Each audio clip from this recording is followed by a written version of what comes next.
Oi pessoal, bom dia, boa tarde, boa noite. Vamos começar aí nossa aula de plotagem, plot Enter ou Ctrl P, né? Esse é o ponto de partida para a gente acessar a janela plot. Antes da gente entrar na série de procedimentos que são necessários para plotar, tem algumas coisas que eu tenho que passar para vocês para que a lógica consiga ficar melhor estabelecida desse procedimento de plotagem, né? Como é um procedimento que a gente não realiza sempre, a gente acaba se esquecendo das etapas.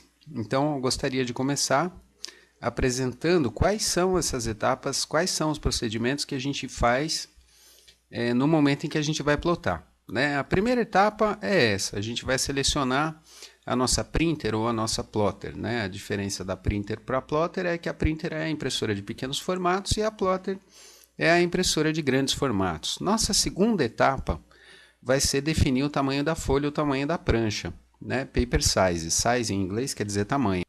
Então, logo após a definição da printer ou da plotter, a gente vai definir qual é o tamanho da folha ou da prancha que está sendo utilizada na plotagem.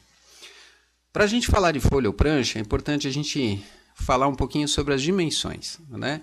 Eu percebo que uma dificuldade muito grande do pessoal é lembrar qual é o tamanho das folhas, das pranchas.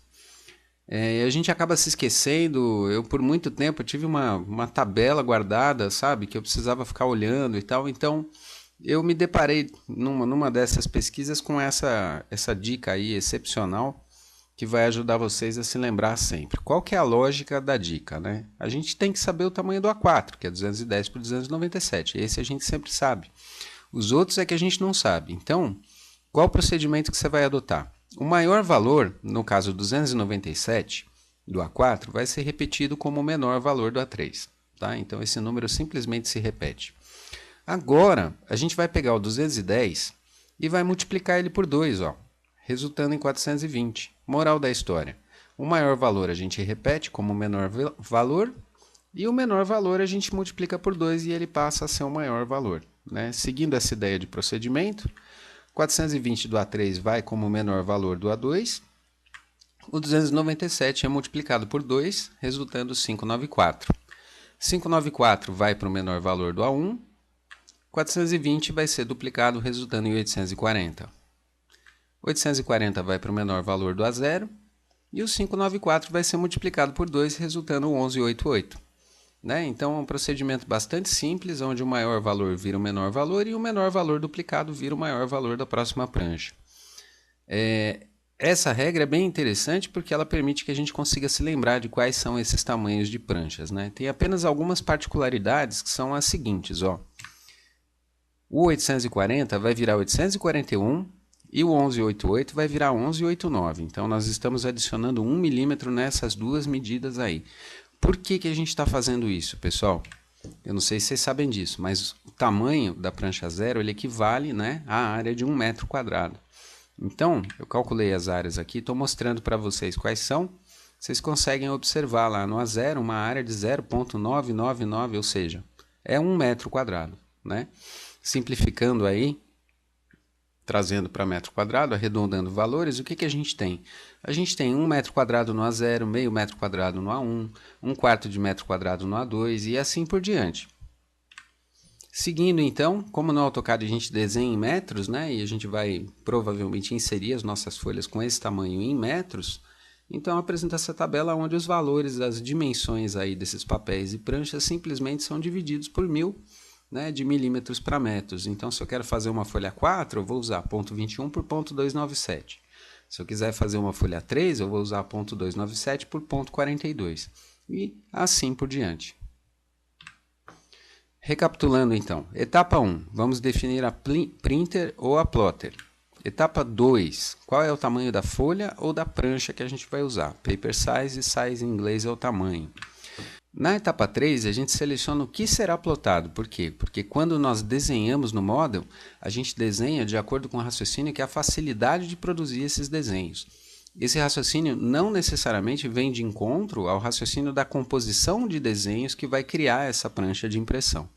Então, nessa etapa, a gente define o que será plotado. Às vezes a gente quer imprimir todo o conjunto, mas na maior parte das vezes a gente quer imprimir uma planta, um corte, uma elevação para dar uma conferida.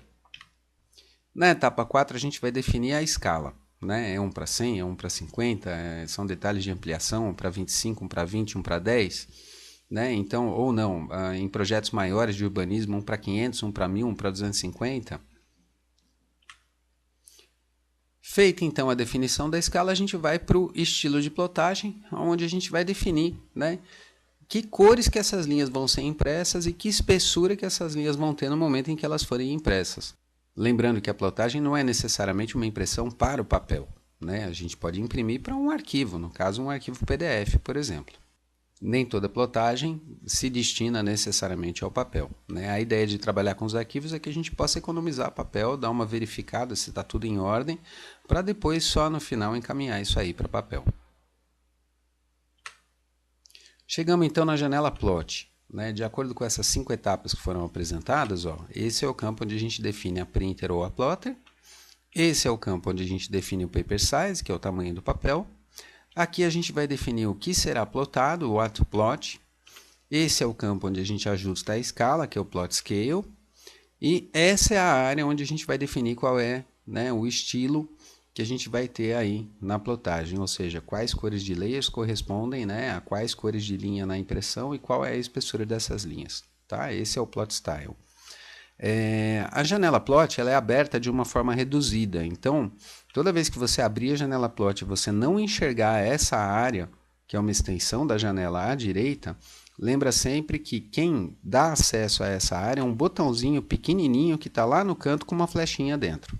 Ok? Ao você clicar nesse botão, a janela se estende ou se recolhe, né? E aí a gente tem acesso ao Plot Style Table e algumas outras características que a gente vai ver um pouquinho mais para frente. É isso aí, gente. Esse é o momento 1 aí do nosso vídeo de plotagem. Eu espero que vocês tenham compreendido a lógica que está por trás desse processo. E aí nos próximos vídeos a gente vai detalhar um pouco melhor esses procedimentos aí. Obrigadão pela atenção.